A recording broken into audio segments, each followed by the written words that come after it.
रावणादिनाशकम् वीरशूरवन्दितं रावणादिनाशकम् वीरशूरवन्दितं रावणादिनाशकम् आञ्जनेय जीवनाम राजमन्त्ररूपकम् रामनाम आञ्जनेय जीवनाम राजमन्त्ररूपकम् राम आञ्जनेय जीवनाम राजमन्त्ररूपकम् आञ्जनेय जीवनाम राजमन्त्ररूपकम् राम राम राम राम राम राम तारकम् रामकृष्ण वासुदेव भक्ति मुक्तिदायकम् राम राम राम राम राम नाम तारकम् रामकृष्ण वासुदेव वासुदेव भक्ति मुक्तिदायकम् राम राम राम राम राम नाम तारकम् रामकृष्ण वासुदेव वासुदेव भक्ति मुक्तिदायकम् राम राम राम राम राम नाम तारकम् रामकृष्ण वासुदेव भक्ति मुक्तिदायकम्।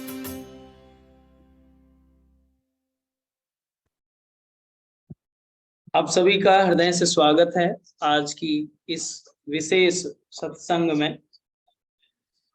हम सभी रामचरितमानस के प्रसंग को, उसके मर्म को जान रहे हैं और उसको आत्मसात करने का प्रयास कर रहे हैं। इस नवरात्रि के आज 7वें दिवस पर, आज के इस 7वीं रात्रि पर हम सभी राम के मानस को अपने चरित्र में स्थापित करने का सरल प्रयास। जैसे कि कल हम लोगों ने देखा, भगवान राम के मर्यादा पुरुषोत्तम जो राम हैं, उनके जीवन में किस प्रकार से यज्ञ प्रक्रम का संरक्षण करते हैं और उसका विस्तार करते हैं, उसको प्रसार देते हैं। आज का विषय भी बहुत ही अनोखा है। आइए इस कथा का आरंभ करते हैं। दोनों हाथ ज्ञान मुद्रा में कर लें, हम सभी भाव भंगिमा बनाएं ताकि उस प्रेरणा को हम सभी अपने जीवन में चरितार्थ कर सकें। ऐसी प्रार्थना का भाव उस राम तत्व का स्मरण करते हुए, ब्रह्मांडीय चेतना को सहज आवाहित करते हुए 3 बार दीर्घ ओम का उच्चारण एक साथ एक स्वर में। ओम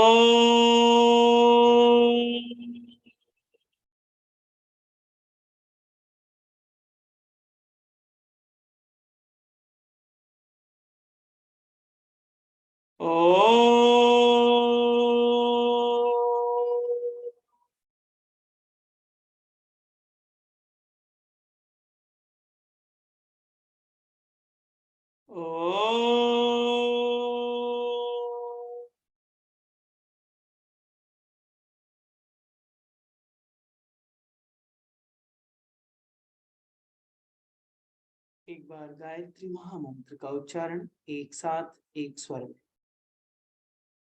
ओम भूर्भुवः स्वाहा तत्सवितुर्वरेण्यम्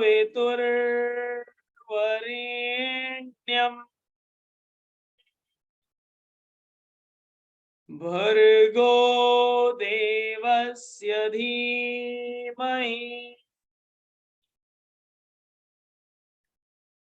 धियो यो नः प्रचोदयात्।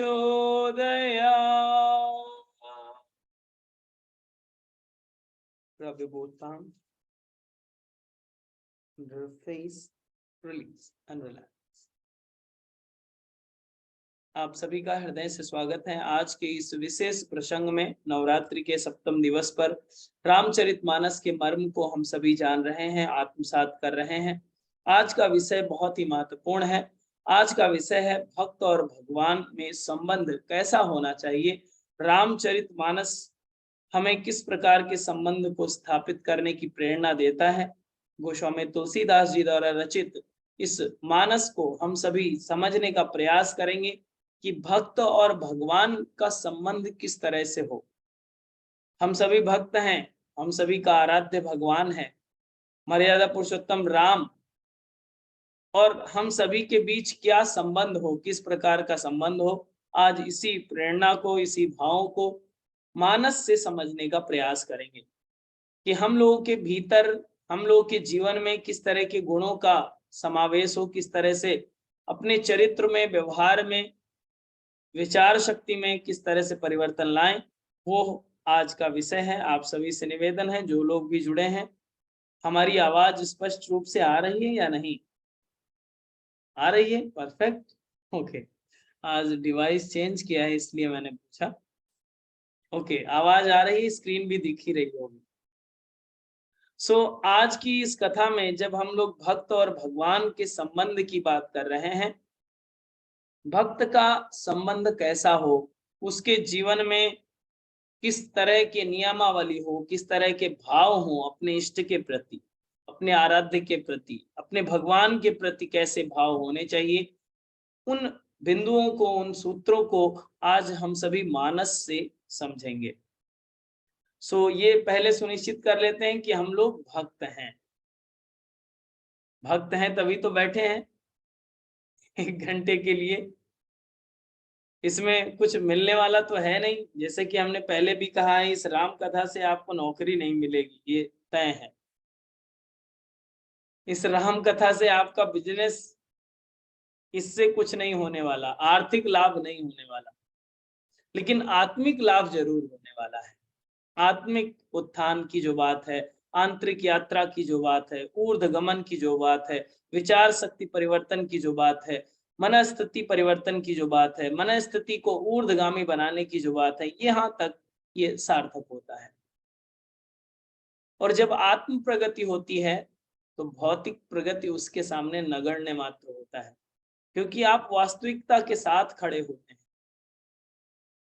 जो प्रत्यक्ष है उसके साथ प्रत्यक्ष खड़े होते हैं, जो शाश्वत है उसके साथ खड़े होते हैं, उसके साथ कदम मिलाने का कमिटमेंट करते हैं। भक्त होने की परिभाषा यही है, जो शाश्वत है उसके साथ हम खड़े हों, जो नश्वर है उसके साथ नहीं खड़े हैं। अभी के समय की स्थिति यही है, बिल्कुल विपरीत। भक्त आपको ज्यादातर देखने को मिल जाएंगे, आर्टिफिशियल चीजें बहुत कुछ ट्रेड है आजकल आर्टिफिशियल चीजों की। आर्टिफिशियल मतलब कलाकारों द्वारा वैसा ही बना दिया गया हो, हूबहू, बिल्कुल duplicate copy, xerox copy. Artificial चीजें, प्राकृतिक रूप से जो चीजें हैं वो बहुत कम बन रही हैं।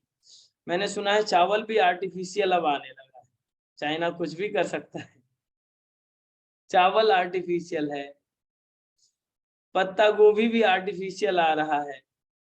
तो मैं एक उदाहरण बता रहा हूं कि आप अगर भक्त की बात कर रहे हैं तो इसमें भी बहुत सारी अब वैरायटीज आ रही हैं, क्योंकि ये समय काल का चक्र परिवर्तन है और ये मनस्थितियों में हो रहे अटैक हैं, आक्रमण हैं दैत्यों के, असुरों के, जिसके कारण से इसमें बहुत सारे जेरोक्स कॉपी भी आ रहे हैं, बहुत सारे डुप्लीकेट कॉपी भी आ रहे हैं। तो उसको किस तरह से हम लोग व्यवस्थित करें, उसको इस तरह से व्यवस्थित करेंगे, बस एक ही परिभाषा है कि भक्त ऐसा हो एक पक्षीय बात को जाने। भक्त में एक ही पक्ष होता है बस, भगवान का। कुछ भी कर रहा है बस भगवान को ही अर्पित है, और कोई दूसरा पक्ष नहीं होता है। मान अपमान की बात नहीं होती है, फिर लाभ हानि की बात नहीं होती है, फिर भय चिंता की बात नहीं होती, फिर बस करना है तो कर देंगे, करना है और कर जाएंगे। भक्त भगवान में एक पक्षीय रिश्ता होता है। जब हम सभी भक्त की स्थिति में आना चाहते हैं तो हम सभी को ये मूल्यांकन करना होगा कि हम किस स्थिति में हैं। हम सभी को भी एक पक्षीय, एक निष्ठ, एक श्रद्धा को जोड़ने का प्रयास करना है अपनी ही मन स्थिति में, कहीं बाहर नहीं ढूंढना है। अपनी मन स्थिति को एक श्रद्धा के साथ, एक निष्ठा के साथ जोड़ लें, अटूट संबंध हो जाए हम लोगों का, कि उसमें अब श्रद्धा टूटेगी नहीं, उसमें विश्वास डगमगाएगा नहीं कि भगवान क्या संभाल लेंगे, क्या वो नहीं संभाला तो भूल गए तो इसमें अटूट निष्ठा हो जाए आपकी कि नहीं करेंगे ही, कोई डाउट ही नहीं। अगर आपसे नहीं होगा आपको भगवान संभाल लेंगे, बस इतना है। और जब ऐसी स्थिति आती है, ऐसा समर्पण आता है, तो विशेष स्थिति होती है। ऐसी स्थिति होती है, आप सभी आचार्य शंकर को तो जानते ही होंगे, सभी जानते हैं। भारतीय नागरिक होने के नाते आदि गुरु शंकराचार्य को कौन नहीं जानता है।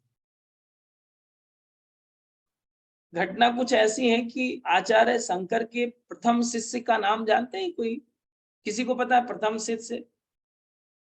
मैं बताता हूं आपको, सनक नंदन को कहा जाता है। सनक नंदन प्रथम शिष्य के रूप में वो जाने जाते हैं कि आचार्य शंकर के वो प्रथम शिष्य हैं। इस बात को लेकर के बहुत सारे शिष्यों में समस्या होती थी कि इनको ही क्यों प्रथम शिष्य मानते हैं, और भी बहुत तपस्वी, बहुत त्यागी, बहुत तपश्चर्या करने वाले भी शिष्य थे, लेकिन उनको प्रथम शिष्य माना जाता है। Sanat Kumar, sorry, yes, Sanat Kumar. तो इनको प्रथम शिष्य के रूप में देखा जाता है। अब घटना कुछ ऐसी है कि जब ऐसे विवाद जब कुछ हुआ तो युक्ति रची, एक योजना बनाई, एक प्लान, एक गेम खेला आचार्य शंकर ने। गेम ये खेला कि एक जो अलकनंदा नदी है, जो पवित्र नदी के रूप में, अलकनंदा की पवित्र धार, केवल कल्पना मात्र से ही आप हिमालय की ओर बढ़ने लगते हैं, केवल कल्पना मात्र से ही। तो अलकनंदा नदी के उस पार जाकर खड़े हो आचार्य शंकर,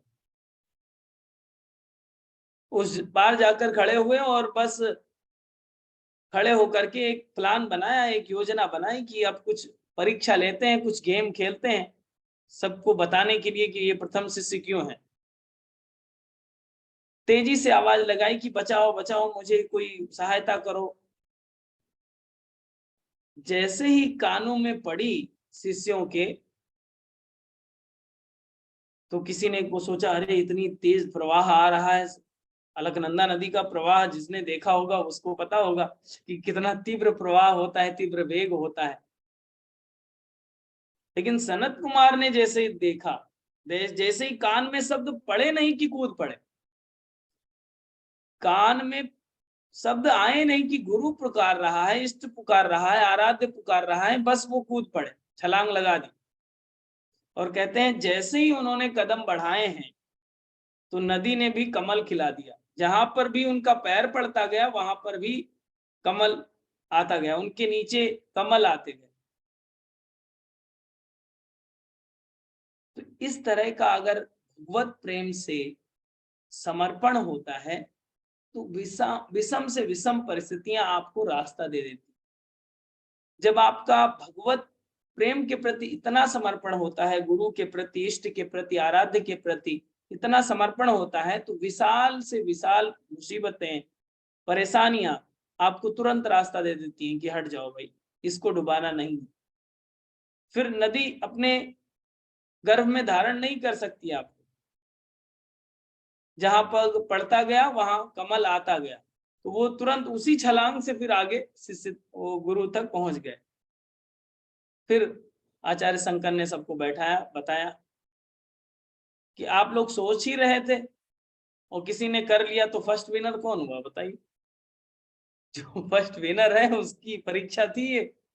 सब लोग सोच रहे थे अरे अभी हम मर जाएंगे, गुरुजी तो जा ही रहे हैं, हम भी जाएंगे, इतनी तपस्या कर लिए हैं, अब इतनी लंबी नदी में कौन छलांग लगाए। इस तरह का समर्पण हो, एक पक्षीय समर्पण, और कोई बात नहीं। गुरु ने कह दिया, भगवान ने कह दिया, भगवान का आदेश है कि भगवत कार्य करना है तो करना है, बस उसमें कोई घाटा मुनाफा, लाभ हानि, मान अपमान, कोई बात सोचना ही नहीं है, बस एक ही टक होकर के आगे बढ़ना। ऐसे ही भक्त का उदाहरण राम, मर्यादा पुरुषोत्तम राम और उनके भाई भरत का आता है। भरत को इसी दृष्टि से देखा जाता है, गोस्वामी तुलसीदास जी ने भरत का नाम इसी भक्त के भाव से लिखा है कि आदर्श भक्त जैसा हो सकता है वो भरत से अलग नहीं हो सकता। यहाँ पर हनुमान का भी वर्णन नहीं किया,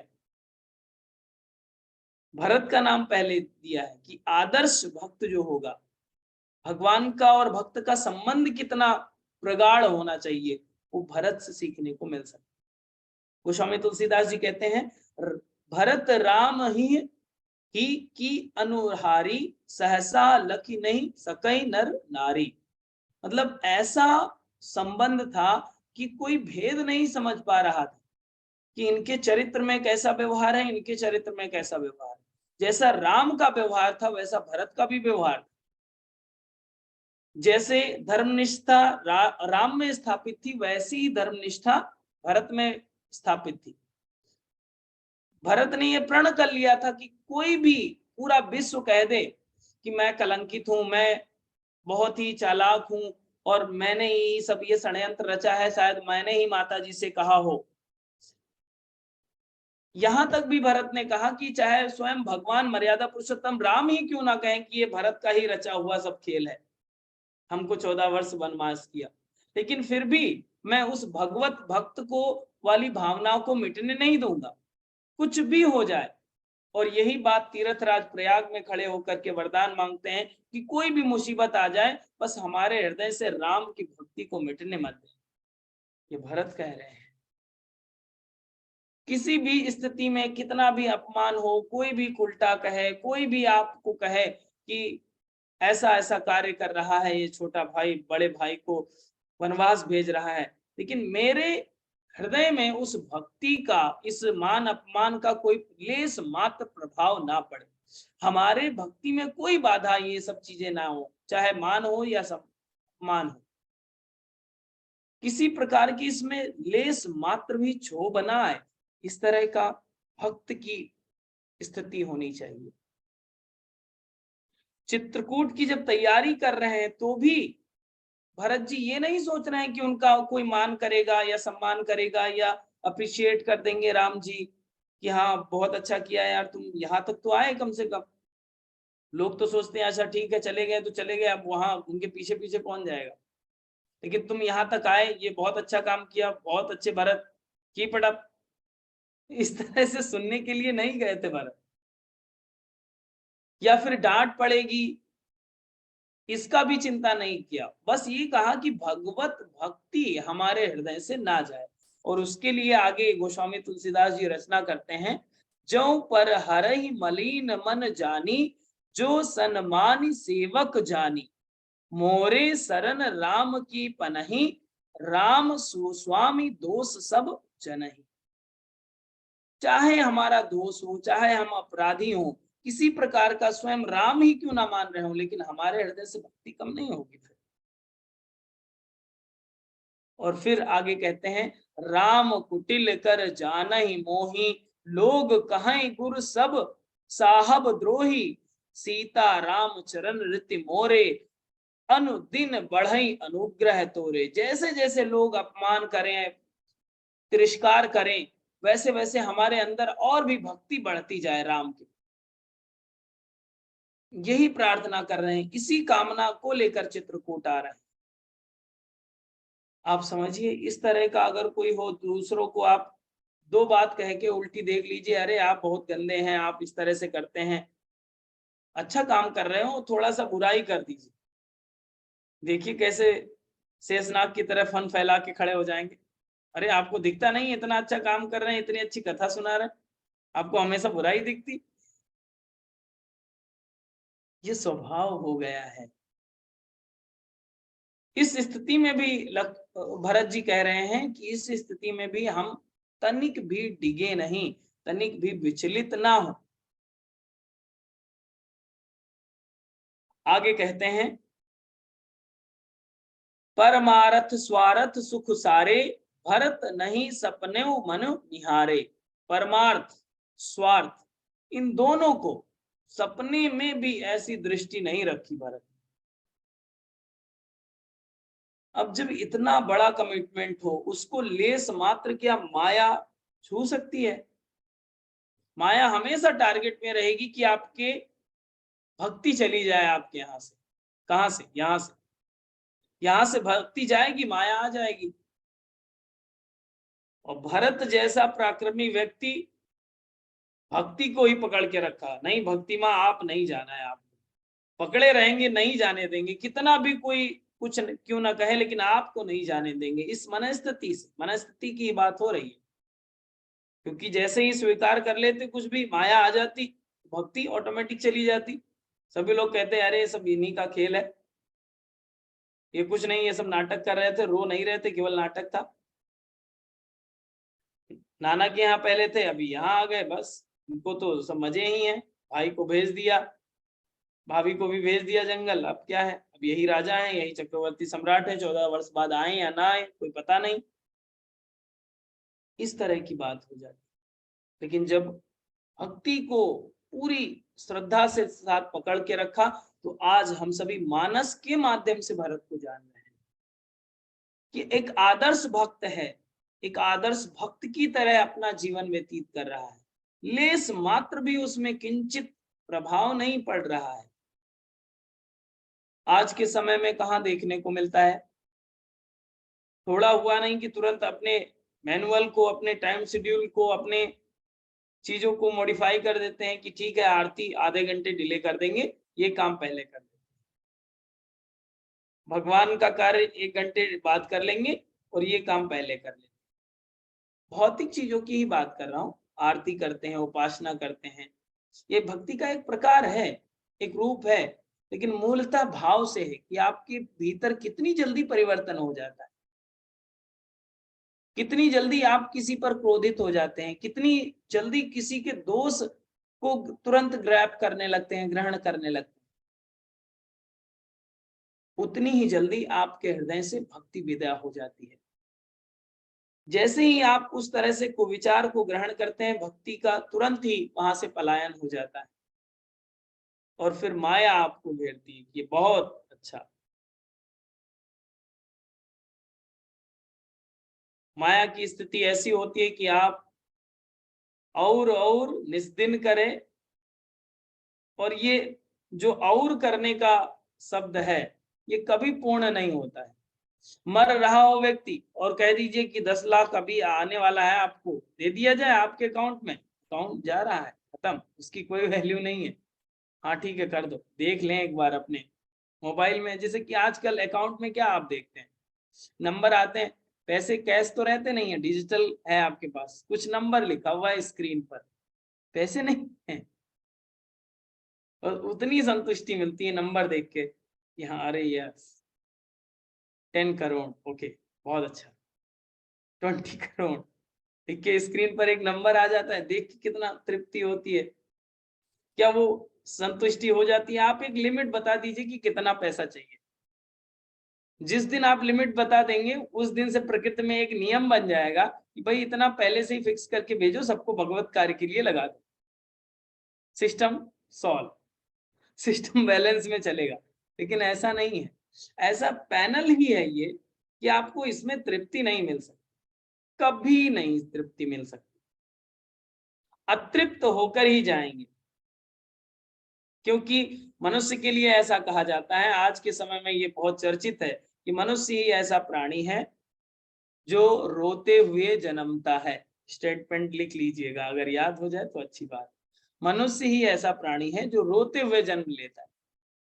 जैसे ही रोएगा नहीं तो डॉक्टर चेक करेंगे, भाई क्यों नहीं रो रहा, जल्दी रो। तो अच्छी न्यूज तब फैलती है, रोते हुए जन्मता है, शिकायत करते हुए जीता है, दूसरों की शिकायत, बस इतना ही है, दूसरों की शिकायत करते हुए जीता है।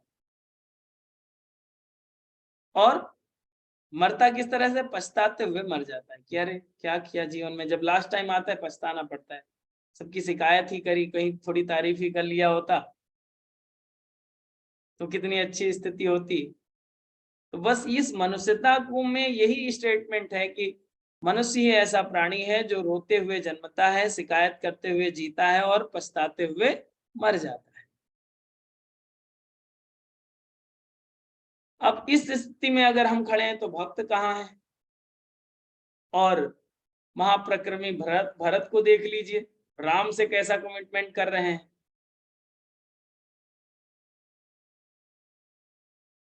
इस तरह का आदर्श संबंध हो अपने जीवन पर। आप थोड़ा प्रैक्टिकल बात में करते हैं, रामचरितमानस को यहाँ तक समझा, भरत को समझा, जीवन में जब मुसीबत आती है तो ये कहते हैं हम लोग पीछे नहीं हटते हैं, भगवान आपको इतना ही मालूम नहीं है, हम परेशान पहले से इतनी मुसीबत थी और एक और दे दिया, आपको इतना भी तमीज नहीं है, अरे थोड़ा तो रहम खाते। क्या हम ही हैं आपके सामने और कोई नहीं पड़े? हमारे पड़ोसी का पैर तोड़ देते वो ठीक था। तो इस तरह के भाव आते, ये कहते पीछे नहीं हटते, कोई भी नहीं हटता। ज्यादातर यही देखा जाता है। उस समय ये भाव नहीं आता कि आपका पैर ही टूटा था, एक ही वो टूटा है, एक से अभी चल सकते हैं। टूटने दोनों वाले थे, दोनों टूटने थे, दोनों कट जाने थे, अलग हो जाने थे, पंग हो जाते। उस स्थिति में आपको बचाया गया, वो नहीं समझ में आएगा। इस बात को भरत व्यक्त करते हैं कि कुछ भी हो, मान अपमान कुछ भी हो, लेकिन भक्ति नहीं छोड़ेंगे हम। चित्रकूट जा रहे हैं, राम को अपना प्रस्ताव रखेंगे, लेकिन जो राम ने दे दिया है, ये राम ने ही दिया है, अगर चाहे वो अपमान हो रहा हो चाहे सम्मान हो रहा हो, अब स्वीकार है मुझे। इतना बड़ा कमिटमेंट हो तो बात बन जाए।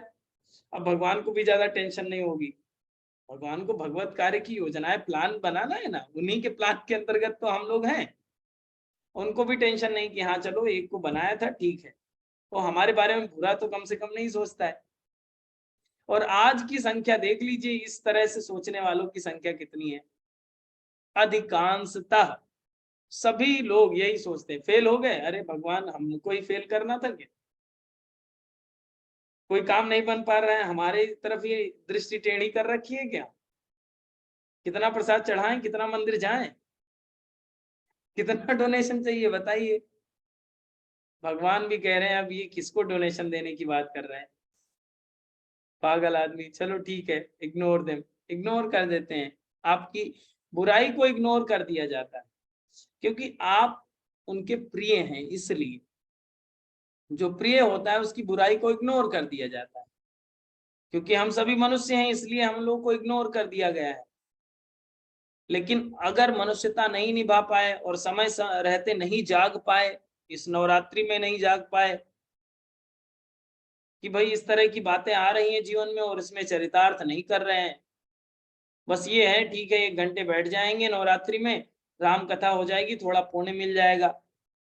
पुण्य और पाप को तय कौन करेगा? हम और आप तय करेंगे कि पुण्य करना है या पाप करना है। जैसे कि राम कथा, इस मीटिंग में जो बैठे हैं वो पुण्य भी प्राप्त कर सकते हैं, पाप भी प्राप्त कर सकते हैं। इस फॉर्मूले को समझ लीजिए। देखिए पुण्य कैसे प्राप्त होगा, जब आप 1 घंटे बैठे और यहाँ से जो विचारधारा आपको बताई जा रही है, गोस्वामी तुलसीदास जी अपने भावों को व्यक्त कर रहे हैं दोहों के माध्यम से, चौपाइयों के माध्यम से, तो उसको अपने जीवन में चरितार्थ कर लीजिए, तो इस 1 घंटे का समय का सदुपयोग हो गया, तो ठीक बात है। लेकिन 1 घंटे का समय अगर इसलिए लगा रखा है कि भाई 1 घंटे कथा सुन रहे हैं, घर के लोग अब कुछ बोलेंगे नहीं, चुपचाप बैठे हैं, काम करना कुछ पड़ेगा नहीं, और सर थोड़ा अच्छी बातें भी कर लेते हैं, अच्छा भी लग रहा है, हम कुछ नहीं करेंगे, अंदर कुछ नहीं बदलेंगे, तो ये पाप कर्म भी होगा। जो 1 घंटे में कुछ अच्छा शुभ काम कर सकते थे उसको तो आपने रोक दिया है। तो इससे आपको कहीं ना कहीं पाप का अंश भी मिल सकता है, और जब संक्रमण काल चल रहा हो तो पाप कई गुना मिलता है, ये आप बात तय है। पुण्य भी कई गुना होता है और पाप भी कई गुना होता है। जैसे नवरात्रि चल रही है, तो इस तरह का अगर भाव है तो आप समझ जाइए, सावधान, आप बिल्कुल अलर्ट हो जाइए। इस तरह की कोई भी भावनाओं को जो आपको बताया जा रहा है उसको स्वीकार करना सीख लीजिए। इससे लाभ किसको होने वाला है? भगवान को नहीं। भगवान पर एक रोए के बराबर भी फर्क नहीं पड़ेगा आपके जीवन से। आपका जीवन अभी ज्वलंत है, जीवंत है, ज्योतिमय है, ये ज्योति अभी बुझ जाए तो भी कोई फर्क नहीं पड़ेगा। यहाँ पर बैठे हुए सभी लोगों की ऑन स्पॉट ज्योति बुझ जाए तो भी कोई फर्क नहीं पड़ेगा। इस पूरी सृष्टि का प्रलय हो जाए तो भी कोई फर्क नहीं पड़ेगा, क्योंकि वो जानते हैं कि उत्पन्न कहाँ से होंगे और आएंगे कहाँ पे। आपका साइकिल पूरा जानते हैं, उन्हीं के द्वारा रचा गया है। तो इस साइकिल को जब देख रहा है जो व्यक्ति, उस पर अगर हम ये कहते हैं, और हम अगर बुद्धिजीवी भी हैं, थोड़ी कृपा करी है कि बुद्धि भी दी है, थोड़ी सी प्रज्ञा भी जागृत है, थोड़े से साधन भी हैं, थोड़ी संपन्नताएं भी दी है, पूरी देवा देव गुण जितने भी होने चाहिए, देवताओं के पास क्या होता है, संपदाएं भी होती हैं, ऐश्वर्य भी होता है, वाणी भी प्रखर होती है, सारी चीजें हैं। अब उस समय अगर इस तरह का भाव हो कि भगवान आपको क्या इतना ही पड़ा है, मेरे पीछे ही पड़े हैं, अगर ये भाव जब सुनते हैं तो वो क्या सोचें आपके लिए, या फिर आपको पागलों की लिस्ट में शामिल कर दें। उनके पास एक लिस्ट हो कि हाँ ये भाई आदमी पागल हो गया है, इसको कुछ पता ही नहीं है, हमने इसको इतना दे दिया है लेकिन इसको कुछ पता ही नहीं, ये कुछ रियलाइज ही नहीं कर रहा है, तो हो सकता है आपका नाम पागल की लिस्ट में लिख दिया जाए। तो पागल कुछ भी कभी भी बोलता है लेकिन उसके प्रति फिर रिएक्शन नहीं किया जाता, ठीक है करने दो, बोलने दो, पागल है, ऐसे ही बोल के इग्नोर कर दिया जाता है। लेकिन भक्ति की स्थिति जब होगी, समर्पण है, सेंसियर हैं आप, उसके प्रति अलर्ट हैं, जागरूक हैं, एक बार कमिटमेंट हो चुका है, अब कहीं नहीं, बस हो गया तो करना है, जो मिल रहा है वो भी उसी का है, जो मिलेगा वो भी उसी का है, अपने को तो बस करना है। हानि लाभ यश यश मान सम्मान इससे कोई फर्क नहीं, सुख दुख इसमें कोई फर्क नहीं। और आप सभी जानते हैं भरत ने पादुका स्थापित करी, पादुका को कहां पर लिया, सिर पर, कि आप तो जा रहे हैं, आप थोड़ा सा जो लोगो है आपकी कंपनी का वो तो देकर जाइए, ट्रेडमार्क आप देकर जाइए, उसको लेवल लगा के हम उसी पर काम करेंगे। राम के चरण पादुकाओं को लेकर के शीश पर रखा, कहा कि आपकी रज ही काफी है, और यही हमारे विवेक को स्थापित रखेगी, यही हमारे मस्तिष्क में, मनस्थिति में, अंतःकरण में भक्ति की स्थापना का कारण बनेगी और हमारी तपश्चर्या का कारण बनेगी। तो एक तपस्वी की तरह भी देखा जाता है भरत, तपस्वी है। ऐसी भक्ति हो जहां पर राज्य हो और दो भाइयों के बीच में फुटबॉल की तरह चल रहा हो कि आप ले जाइए या आप ले जाइए, कोई मतलब नहीं किसी से, कोई मोह नहीं, कोई आकर्षण नहीं, बस कार्य राम को भी क्लियर है कि हमें अब क्या करना है, यज्ञ की स्थापना करना है, देव परंपरा का संचालन करना है। भरत भी पूरी तरह से कमिटमेंट है कि हमको अब भगवान के प्रति समर्पण ही करना है और कुछ नहीं। कोई भी बाधाएं आए इसमें, 9 प्रकार की जैसे कि योग में बाधाएं आती हैं, उसी तरह से समझ लिया था, पहले ही अलर्ट थे, गुरुकुल में पढ़ लिया था 9 प्रकार की बाधाएं, अच्छा ये इस तरह का बात आएगी, हम नहीं मानेंगे, हम डेली योग करेंगे, डेली प्राणायाम करेंगे, बॉडी में पेन होगा, अच्छा ठीक है ये हम समझ जाएंगे, पहले ही योग करेंगे, योग नहीं छोड़ेंगे, इस तरह की बातें हुई। अब फिर आगे भक्तों का स्थान मिलता है, तब आगे गोस्वामी तुलसीदास जी कहते हैं, राम चरण पंकज प्रिय जिनहि, विषय भोग बस करहि तिनहि। राम के चरण जिनके पास हैं, जिनको मिले हुए हैं, उन्हें विषय भोग नहीं सकते। पहले की कथा में हम लोगों ने जाना है ना कि जो विषय होते हैं, जो भोग होते हैं, वो आपको भोगते हैं, आप भोग को नहीं भोगते। जीवन आपको गुजारता है, जीवन को आप नहीं गुजारते। उसी तरह से यहाँ पर कि जो विषय हैं, ये इसका प्रभाव आपके जीवन में नहीं पड़ता अगर भगवत चरण की शरण मिल जाए। चरण की शरण तभी मिलेगी जब आपने इसके प्रति कमिटमेंट किया हो, अपने इसके प्रति इतना बड़ा कमिटमेंट हो कि मैं भरत हूं, भगवान कब परीक्षा नहीं लेना चाहेंगे। जैसे ही आप कुछ अच्छा काम करने चलिए, आपको बहुत अच्छे अच्छे लाभ होने लगते हैं, पता है आपको, अच्छे अच्छे लाभ होते हैं। तो भगवान बस उसी तरह से एक चॉकलेट दे करके आपको चुप कराना चाहते हैं कि अच्छा गोद में आना चाहते हो। जैसे कि एक माता जी खाना बना रही हैं अगर रसोई में और बच्चा रो रहा है, तो पहले रोएगा तो झुंझुना एक छोटा सा होता था, पहले हमारे साथ झुंझुना होता था, मेले में मिलता था, तो उसको दे देते थे। टुन टुन टुन आवाज करता था, अच्छा लगता था बच्चों को। उसको हाथ में पकड़ा दिया, हाँ ठीक है, थोड़ी देर वो भी देखा, खेला, मन भर गया, फेंक दिया। अब क्या चाहिए, थोड़ा छोटा सा एक घोड़ा होता था, हाथी होता था, मतलब खिलौने दे देते हैं तो एक दो कि आप उसमें एंगेज हो जाएं। लेकिन जब आप प्रण कर लेते हैं कि अब मुझे गोद में ही जाना है, भगवत शरण में ही जाना है, तब खाना बनाना भी बंद करके बंद करो गैस को, अभी 2 मिनट के लिए गोद में ही लेना पड़ेगा, ये बहुत परेशान। अब उस स्थिति तक आपको आना है। वो होगी एक निष्ठता, वो होगी एक पक्षीय भाव कि आपको इधर उधर ट्रैक तो किया जाएगा, क्योंकि काम बहुत है, वो भी खाना बनाना भी महत्वपूर्ण काम है। ऐसा काम नहीं कि आपके ही पास बैठे रहे भगवान, इतनी बड़ी सृष्टि का मैनेजमेंट देख रहे हैं। जो आप थोड़ी सी एक कंपनी का मैनेजमेंट देखते हैं तो आप पागलों जैसे घूमते रहते हैं शाम को। बहुत सारे लोग तो अलग ही स्थिति में चले जाते हैं, सूर्यास्त के बाद अलग ही साधना करते हैं।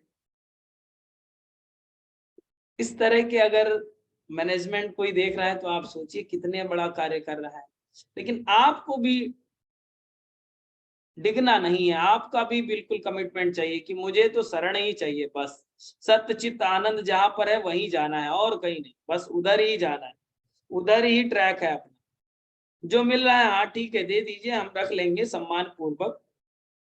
जो मिल रहा है खिलौने इधर उधर के, ठीक है, इट्स ओके, चल रहा है, वो क्रम है, लेकिन मुझे जाना आपके पास ही।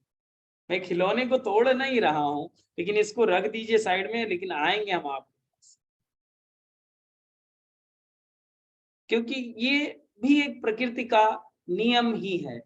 ऐसा नहीं है कि आपको भ्रमित किया जा रहा है, प्रकृति का नियम है कि आपकी टेस्टिंग की जाती है, आपकी ट्रेनिंग की जाती है, आपकी क्वालिफिकेशन को बढ़ाया जाता है कि आप कितना क्वालिफाइड हैं, आप भक्त की श्रेणी में आ रहे हैं या नहीं।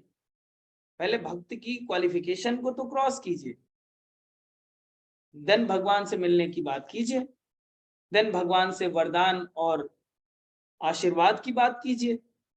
भक्त की श्रेणी में आना पड़ेगा। अभी जो भक्त की श्रेणी है, हो सकता है हम लोग की 0.0000001% हो। इसके स्तर को धीरे धीरे बढ़ाना है कि हमारा कमिटमेंट कितना हो, और इससे आत्मिक प्रगति तो बाद में होगी ही।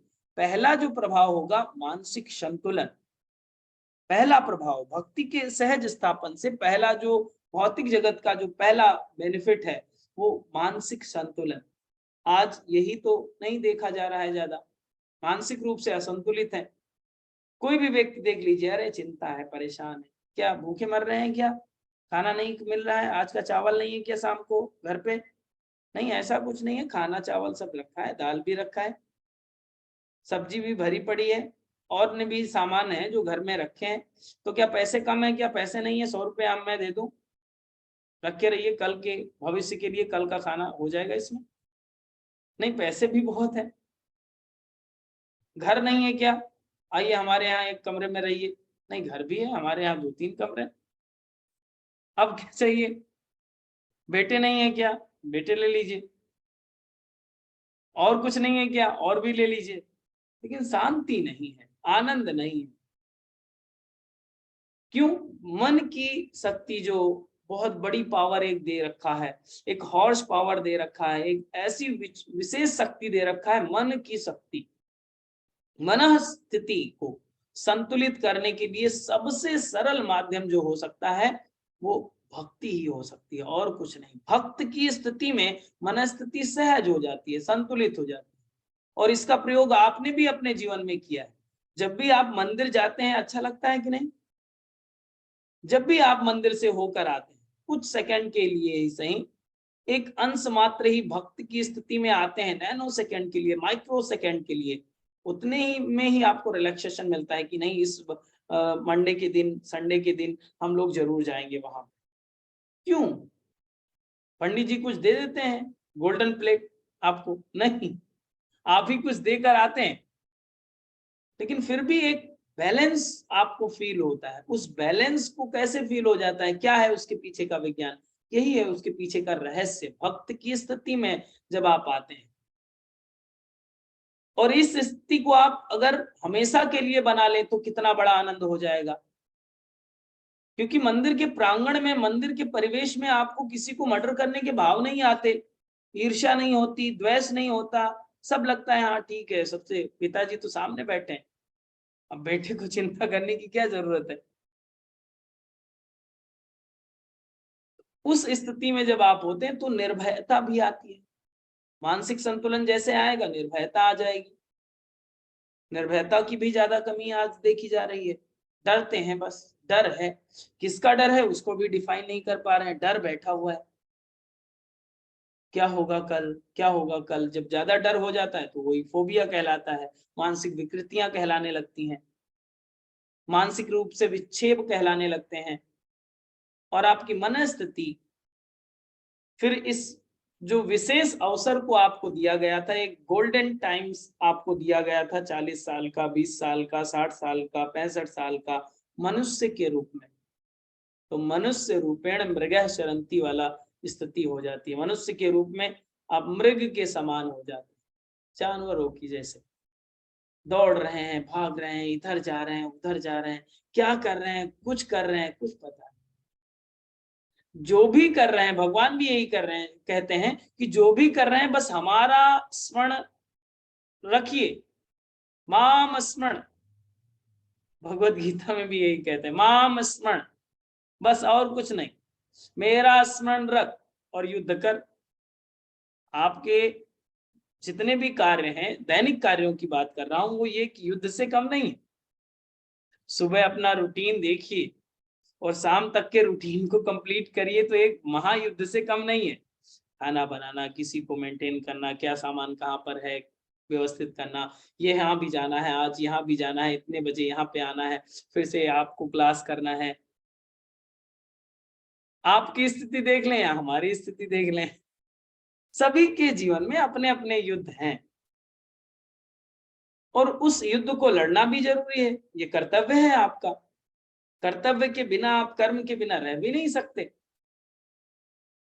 अब इस स्थिति में यही स्थिति बनती है कि माम स्मरण, भगवान का स्मरण रखें और युद्ध करते रहें। उनका स्मरण करके अगर युद्ध किया जाएगा तो कोई भी स्थिति, हार या जीत बस उन्हीं के हाथ में, आर या पार उन्हीं के हाथ में, डूबना या उतर जाना उन्हीं के हाथ में, सब कुछ उन्हीं के हाथ में। आपको युद्ध करना है कि किसी का सर आए तो काट दीजिए, नहीं आए तो कोई बात नहीं। सर का मतलब है काम, जो भी कार्य है आपका, दैनिक कार्य है, उसको संपादित करिए कुशलता पूर्वक। जो भी आप कर रहे हैं, पढ़ रहे हैं तो पढ़िए कुशलता पूर्वक, खाना बना रहे हैं तो कुशलता पूर्वक करिए। माम स्मरण, इसमें भी याद रखिए, माम स्मरण, माम स्मरण, माम स्मरण। भगवान कहते हैं माम स्मरण। जहां पर भी है वहां पर बस उसका स्मरण बनाए रखिए, बस इतना ही करना है। इतना जैसे ही आप करने लगते हैं माम स्मरण, तो आपकी स्थिति संतुलित हो जाती है, आप भक्त की स्थिति में आ जाते हैं। पहला लाभ, जो प्रथम लाभ आपको मिलेगा, आपके मन स्थिति का संतुलित होना, और वो आपके जीवन में परिलक्षित होने लगता है। कोई गुस्सा करता हो तो क्या इस स्थिति में हो सकता है कि वो उस स्थिति में भगवत स्मरण कर रहा हो? गुस्से की स्थिति में हो, टोटली ब्लर, भगवान क्या है पता ही नहीं। उस समय भगवान की बात कर दीजिए, भगवान को 2-4 गाली पड़ जाएंगी, आप बहुत भगवान भगवान करते हैं, आपको क्या पता हम पे क्या बीत रही है। ऐसी स्थिति में होते हैं, लेकिन इसी स्थिति को मेंटेन रखना है। तो बात भगवत भक्त की होती है कि भगवान के प्रति आपकी कृपा के पात्र बनने लगते हैं। भक्त ही भगवान की कृपा का पात्र होता है और कोई नहीं होता है। आगे भगवान के बारे में कहते हैं, जो भी अवांछनीय कामनाएं हैं, जो भी अनिष्ट करने वाले, आपके जीवन में अनिष्ट करने वाली कामनाएं हैं, वो स्वतः ही नष्ट होने लगती हैं। यही मानसिक संतुलन का सूत्र है। ये जो भी अवांछनीय कामनाएं हैं, कोई भी जो आपके योग मार्ग से कुयोग मार्ग की ओर ले जाने वाली हैं, वो भगवत स्मरण मात्र से ही नष्ट हो जाती हैं और कोई अतिरिक्त कार्य नहीं करना पड़ता। आप कोई भी अतिरिक्त कार्य करना ही नहीं पड़ता। इसीलिए गोस्वामी तुलसीदास जी भी कहते हैं, नाथ आज मैं कहाँ न पावा, मिटे दोष दुख दरिद्र न साबा। कोई भी दुख और दरिद्र आप पर नहीं काम करेगा, कोई भी शस्त्र आप पर काम नहीं करेगा, क्योंकि भगवत कृपा होगी, भगवत छाया होगी, वहां पर कुछ भी काम नहीं करता। फिर जो पंच तत्वों का स्वामी है उस पे पंच तत्वों का प्रभाव नहीं पड़ सकता, ये भी सत्य है। जो भी चीजें होती हैं वो भगवत की कृपा से होने लगता है। फिर आगे कहते हैं, अब भक्त की स्थिति में आ गए हैं तो एक सूत्र और जोड़ लीजिए कि निर्मल मन जग सो मोहि पावा। जिसका निर्मल मन होगा, भक्त भी होंगे, अगर भक्त में भी कपट होगा तो मुझे नहीं प्राप्त करेगा, अन्य उपलब्धियां मैं दे दूंगा उसको भी। केवल दिखावा मात्र करें भक्त का तो भी उनको कहते हैं भगवान कि मैं भी उसके अंश मात्र दे दूंगा, लेकिन मेरी प्राप्ति नहीं होगी। जैसे कि अभी मैंने बताया, खिलौना, कोई भी छोटी चीजें, कुछ वस्तुएं आपको अटका दिया जाएगा, उपलब्धियां, सिद्धियां, ये आपको दे दी जाएंगी, लेकिन निर्मल मन जन सो मोहि पावा। जो निर्मल मन है वही मुझे प्राप्त कर सकता है।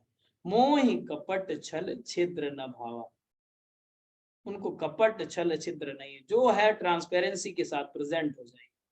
अभी है तो ठीक है, नहीं है तो नहीं ठीक है, बस जो है बस उन्हीं का है, वो उनको तो सब पता ही है।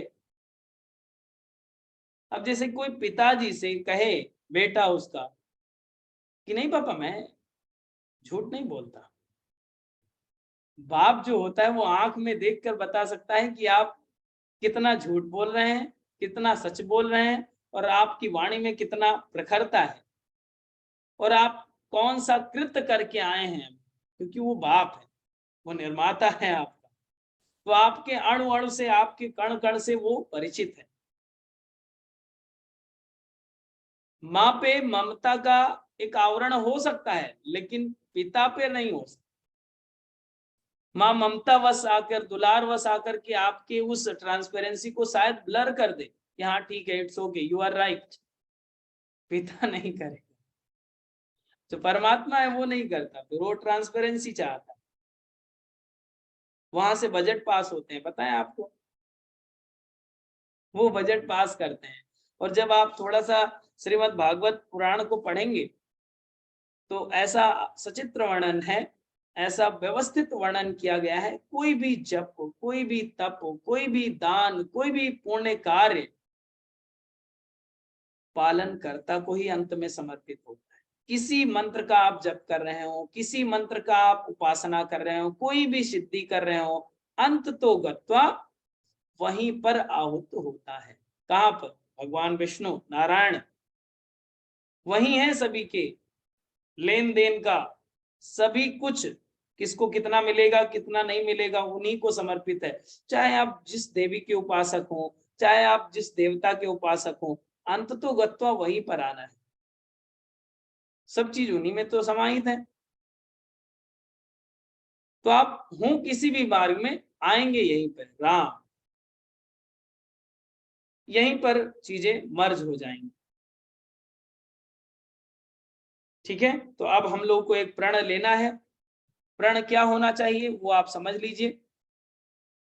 तुलसीदास जी ने कौन सा, हमारा हमारी आवाज अटक गई, आवाज आ रही है?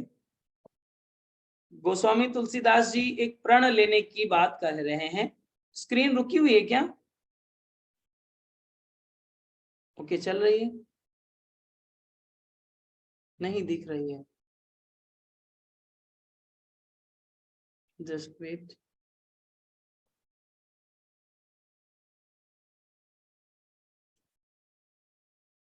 हाँ सर, रुक गई है। ओके, थोड़ी देर में स्क्रीन आ जाएगी, आप पहले लाइन देख लीजिए, वो कैमरा कभी कभी वो हीट कर जाता है। जो अब हम सभी को प्रण लेने की बात कह रहे हैं, कि भक्त को इतना कमिटमेंट तो करना ही पड़ेगा। मन क्रम वचन छाड़ी चतुराई, अजत कृपा करही रघुराई। इतना कमिटमेंट आपका हो। मन क्रम वचन से छोड़ दीजिए चतुराई। किससे चतुराई कर रहे हैं? बाप से। तो चतुराई वहां पर नहीं चलेगी। मन क्रम वचन में अगर कोई भी लेस मात्र भी चतुराई हो आपके पास, तो त्याग दीजिए, इमीडिएटली उसे त्याग दीजिए, अन्यथा बात बनने वाली नहीं है। तुरंत आपको चतुराई का त्याग करना पड़ेगा। फिर से आप बोल सकते हैं हमारे साथ, मन क्रम वचन छाड़ी चतुराई। फिर से बोलिए, मन क्रम वचन छाड़ी चतुराई, भजत कृपा करही रघुराई। जब इस तरह से मन क्रम वचन में आप चतुराई को छोड़ देंगे, तो जैसे ही आप स्मरण करेंगे, जैसे ही, जस्ट 1 मिनट,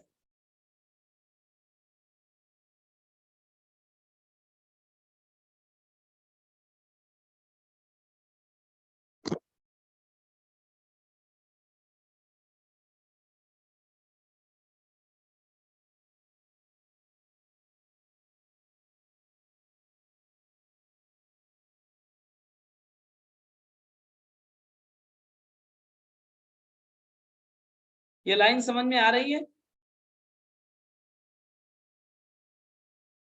कि मन क्रम वचन छाड़ी चतुराई। अगर इस तरह से हम लोग चतुराई छोड़ देंगे, तीनों प्रकार से, चतुरता इष्ट से नहीं चलती, चपलता इष्ट के पास नहीं चलती, तो आप जैसे ही स्मरण करिए, तुरंत आपको चमत्कार दिखने लगेंगे। जैसे ही, आपने कहा नहीं कि काम हुआ नहीं, आपने कल्पना करी नहीं कि काम भौतिक जगत में आया नहीं, इतना होना चाहिए बस, और कुछ नहीं करना। सरल हो जाइए बस। मैक्सिमम क्वालिटी आपको सरलता की उत्पन्न करना है।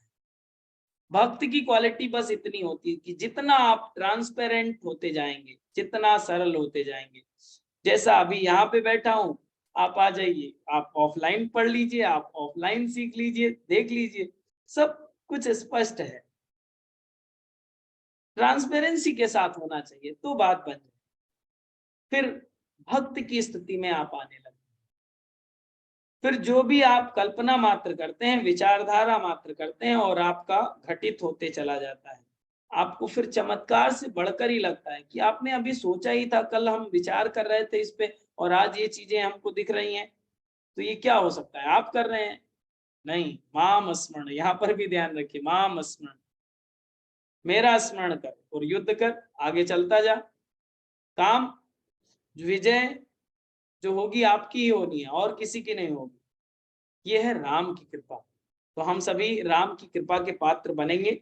भक्त और भगवान के संबंध को हम सभी ने आज जाना है, समझा है, और इसको आप अपने जीवन में थोड़ा सा अंश मात्र भी लाने का प्रयास करें, ताकि आज का सत्संग का जो विषय है वो सार्थक हो जाए। और इसका रिजल्ट क्या होगा?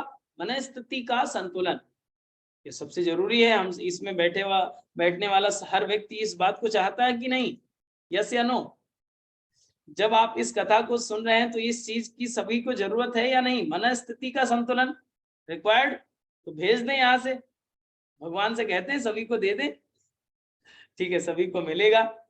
बस उनके कार्यों को, उनके रूल्स को फॉलो करना है। ओके, चलिए, दोनों हाथ ज्ञान मुद्रा में कर लें, आंखें सहजता से बंद कर लें, मन को शांत स्थिर करें, सहज करें, ईश्वरीय चेतना, दैवी सत्ता का स्मरण करते हुए एक बार दीर्घ ओम का उच्चारण, तत्पश्चात शांति पाठ। ओम